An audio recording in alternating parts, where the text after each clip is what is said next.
अगर इस breakout candle का वॉल्यूम इस रेंज पीरियड की एवरेज वॉल्यूम से हाई है तो there is a high probability ये ब्रेकआउट जेन्युइन हो सकता है। सपोज जब प्राइस 100 का था तो सेलिंग ज़्यादा हो रहा था और जब प्राइस 90 हो गया तो सेलिंग कम हो गया। जब बिग प्लेयर्स मार्केट में बाइंग करते हैं तो वो ये ध्यान रखते हैं कि कहीं कैंडल बड़ी ना बने। उसके लिए जितनी भी क्वांटिटी आती है ये एब्जॉर्ब कर लेते हैं जिससे कैंडल बड़ी नहीं बनती। बट जब ह्यूज क्वांटिटी एक्सचेंज होता है तो वो अपने फुटप्रिंट वॉल्यूम को छोड़ जाते हैं। तो hey friends, welcome to trade with goat. आज की वीडियो में हम देखेंगे कि वॉल्यूम एनालिसिस कैसे करते हैं। आप लोगों में से बहुत से लोग वॉल्यूम यूज़ करते होंगे अपने प्राइस एक्शन एनालिसिस को कंफर्म करने के लिए और बहुत से लोग नहीं करते होंगे।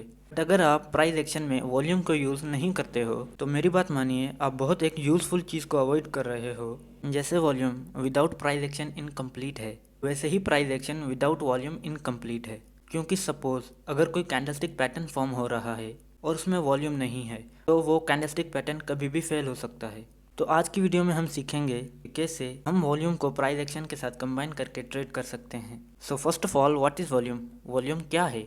वॉल्यूम का मतलब होता है the total number of shares traded in a specific time period. Suppose हमने डेली टाइम फ्रेम सेट किया है और जब हम चार्ट पर वॉल्यूम अप्लाई करते हैं तो ये कुछ इस तरह से दिखता है। हमारे पास कुछ बार सामने आते हैं। तो एवरी सिंगल कैंडल 1 डे का है और उसके साथ एक वॉल्यूम बार है। तो ये बार बताता है कि उस एक दिन में कितने नंबर ऑफ शेयर्स ट्रेड हुए हैं। अगर टाइम फ्रेम 1 आवर का होता तो ये बार बताता कि 1 घंटे में कितने नंबर ऑफ शेयर्स ट्रेड हुए हैं। नेक्स्ट, अब देखिए, ये बार्स आपस में छोटे बड़े हैं। छोटे बार्स का मतलब वॉल्यूम लो है, उस पर्टिकुलर टाइम पीरियड में ट्रांजैक्शन कम हुई है। और बड़े बार का मतलब है कि वॉल्यूम हाई है, मतलब उस पर्टिकुलर टाइम पीरियड में ट्रांजैक्शन ज़्यादा हुई हैं। अब इस चीज़ को ध्यान से समझिए। In the word of technical analysis, volume and price ये दोनों चीज़ें लीडिंग होती हैं, मतलब हमें फास्ट सिग्नल देती हैं। और बाकी जो भी इंडिकेटर्स हैं वो लैगिंग है, मतलब वो हमें लेट सिग्नल देते हैं। इसके पीछे का रीज़न एकदम सिंपल है। देखिए, जो भी इंडिकेटर आप यूज़ करते हो वो या तो प्राइस से बना होता है या फिर वॉल्यूम से बना होता है या फिर वॉल्यूम और प्राइस को मिक्स करके बनता है। तो पहले प्राइस एंड वॉल्यूम में सिग्निफिकेंट चेंजेस आते हैं, फिर इंडिकेटर उन्हें रीड करता है और उनके बेसिस पे आपको सिग्नल्स देता है। तो अगर आप वॉल्यूम और प्राइस एक्शन पर फुल फोकस और डिटेल स्टडी रखते हो तो लिटरली आपको कोई भी इंडिकेटर देखने की ज़रूरत नहीं है। तो वॉल्यूम और प्राइस एक्शन को कंबाइन करके ट्रेड कैसे लेते हैं, उसके कुछ रूल्स देखते हैं।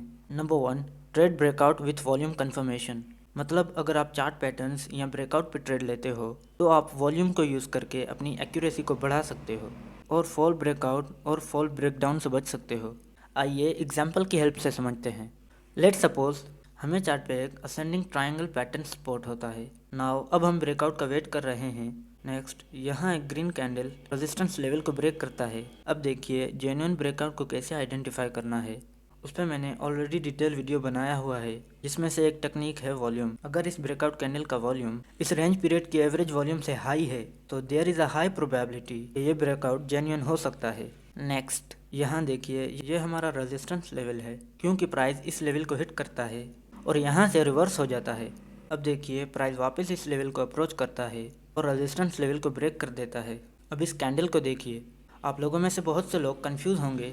इस कैंडल को देख के हम सोचने लगेंगे क्या ये ब्रेकआउट हुआ है या नहीं हुआ है, क्योंकि इस कैंडल का फॉर्मेशन ही कुछ ऐसा है और हम इस ट्रेड को अवॉइड कर देंगे। बट आगे देखिए क्या होता है।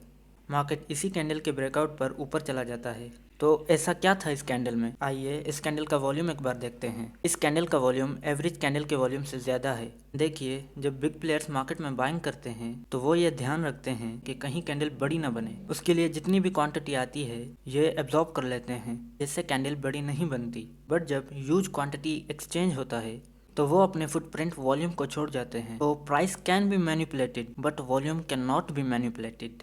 मतलब जो बिग प्लेयर्स हैं वो प्राइस के साथ छेड़छाड़ कर सकते हैं बट वो वॉल्यूम के साथ छेड़छाड़ नहीं कर सकते। आइए अब नेक्स्ट पॉइंट को समझते हैं। अगर हमें प्राइस एंड वॉल्यूम में डाइवर्जेंस देखने को मिलते हैं तो मार्केट में रिवर्सल हो सकता है। इसे हम 4 केसेस की हेल्प से समझेंगे। केस नंबर 1, प्राइस ऊपर जा रहा है और वॉल्यूम भी ऊपर जा रहा है। केस नंबर 2, प्राइस ऊपर जा रहा है बट वॉल्यूम नीचे जा रहा है। तो इन दोनों में क्या डिफरेंस है? अगर हम वॉल्यूम इंडिकेटर नहीं लगाते तो हमें दोनों में सेम प्राइस एक्शन देखने को मिलेगा। यहाँ पर भी price higher high and higher low बनाता है और यहाँ भी। बट जब अगर हम वॉल्यूम इंडिकेटर को अप्लाई करते हैं तो हमें केस नंबर 1 में कुछ बार्स देखने को मिलते हैं जो प्राइस के साथ बढ़ रहे हैं ज़रूरी नहीं है कि सारे बार्स बड़े हों। कहने का मतलब है कि अगर हम एक ब्रॉडर पिक्चर देखें तो ये अप ट्रेंड में होगा। नेक्स्ट, अगर आप वॉल्यूम सेकंड केस में देखते हो तो आपको दिखेगा या तो वॉल्यूम फ्लैट है या फिर डिक्रीज़ हो रहा है। तो इन दोनों में डिफरेंस क्या है, हमें इससे पता क्या चलता है? देखिए, केस नंबर 1 में प्राइस बढ़ रहा है और वॉल्यूम भी बढ़ रहा है, मतलब लोग हायर प्राइस में बाय करने में इंटरेस्टेड हैं और जैसे जैसे प्राइस बढ़ रहा है लोग और बाय कर रहे हैं, या हम बोल सकते हैं कि नंबर ऑफ़ ट्रांजैक्शन बढ़ रहे हैं। अब देखिए, प्राइस हम जैसे नॉर्मल लोगों के बाय करने से ऊपर नहीं जाता। इसका मतलब यहाँ कोई बिग प्लेयर बाय कर रहा है तो उन लोगों को हायर प्राइस में भी बाय करने में इंटरेस्ट है, तो वो प्राइस को आसानी से नीचे आने नहीं देते। तो इसका मतलब ये एक स्ट्रॉन्ग ट्रेंड है, हम इस ट्रेंड को कंटिन्यू कर सकते हैं। सेकंड केस देखिए, जैसे जैसे प्राइस बढ़ रहा है वैसे वैसे नंबर ऑफ़ ट्रांजैक्शन कम होते जा रहे हैं। सपोज जब प्राइस 500 का था तो इतने नंबर ऑफ़ ट्रांजैक्शन हो रहे थे, और जब प्राइस 550 होता है तो नंबर ऑफ़ ट्रांजैक्शन कम होते जाते हैं। इसका मतलब ज़्यादा लोग यहाँ महंगे में ख़रीदने में इंटरेस्टेड नहीं हैं। बट इसका मतलब ये बिल्कुल भी नहीं है कि ये बेरिश है, ये एक वीक ट्रेंड है। तो हम ये समझ सकते हैं यहाँ बिग प्लेयर्स इन्वॉल्व नहीं है। हमें ऐसे ट्रेंड को अवॉइड करना चाहिए क्योंकि ये ट्रेंड आगे जाकर रिवर्स हो सकता है या फिर साइडवेज हो सकता है। आइए अब केस नंबर 3 और 4 को समझते हैं। केस नंबर 3, प्राइस गिर रहा है बट वॉल्यूम बढ़ रहा है।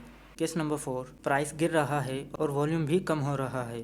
सो दोनों केस में प्राइस लोअर लो बना रहे हैं, बट केस नंबर 3 में वॉल्यूम बढ़ रहा है, केस नंबर 4 में वॉल्यूम घट रहा है। मतलब केस नंबर 3 में जैसे जैसे प्राइस घट रहा है लोग और भी ज़्यादा सेल कर रहे हैं, मतलब जो बिग प्लेयर्स हैं अभी भी सेल करने में इंटरेस्टेड हैं, मतलब ये एक स्ट्रॉन्ग डाउन ट्रेंड है।